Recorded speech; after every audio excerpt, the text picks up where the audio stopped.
As I walk out of the daycare, going towards the mailbox, I'm walking by and I see a large gentleman with a bulletproof vest in the trunk of a civilian car. What appears to be a Honda Civic sky blue, 2 doors, I believe.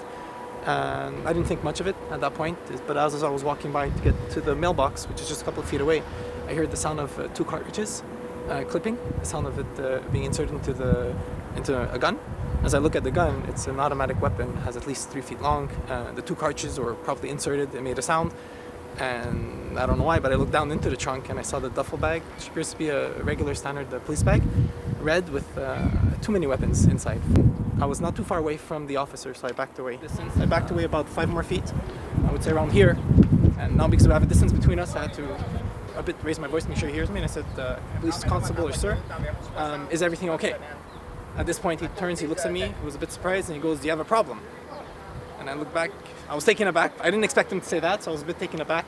And I said no, and then I figured, let me give my name and where I'm from. So Thomas Francis, I'm from the Empire Daycare. And I noticed that, you're assembling weapons in our parking lot. And I point to the windows and the daycare just to make sure that he's aware of that. And his face was no expression whatsoever, just he told me, mind your own business. Mérite vos affaires, and he goes something like this with his head, as in, get lost.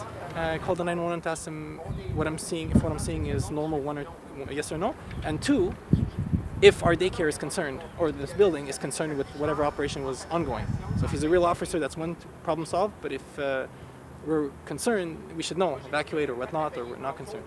He didn't give me the answers I needed, so I called 911. Spoke to the operator, I was describing what I was seeing at that point, what I thought was an officer, gentleman with a machine gun, assembling it in our parking lot. And he didn't like what he was hearing either. He asked me to stay on the phone with him, and he decided to call. He asked me if I saw a patrol car nearby. I said no, I checked in the parking lot.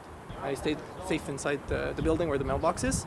At the entrance of the building, after 3 minutes of the operator asking me what I'm seeing, to describe the license plate if I can, the vehicle, the gentleman with the weapons, and an officer comes in, driving in with his patrol car. The first officer yells out, "Hey, viens ici!" Calls me up and says, like 2 feet away from me, he says, "You don't want to call 911?" And I told him yes, so I did. He goes, "For what reason?"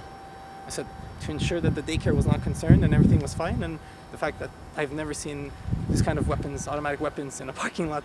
At this point, he comes up closer and he says to me, "But I told you everything was fine." And I said, "No, officer, you told me 1, to mind if I have a problem, and 2, to mind my own business." At this point, he raises his voice and says, "Give me your ID." And I asked him for what reason. He says to me, "Well, you're my witness." His exact words was, "Vous êtes mon témoin, et maintenant je dois vous protéger." So as we're renewing our license, they send us the absence d'empêchement results, and it said pending instead of negative. And I called them back and they said they can have more information, but apparently I'm being charged with obstruction of justice, but they can't give me more info. They told us that the investigation is ongoing and that I'm not entitled to any information whatsoever, and they will contact me if anything. So at this point I'm still in the dark, but I kind of suspected what it was about after finding out it's concerning their Pozmensis, and she said I had an altercation with an officer. And unfortunately I didn't take their advice. I took my wife's advice. She said, "We don't need this." So I dropped the case thinking not to forgive him, but to forget him.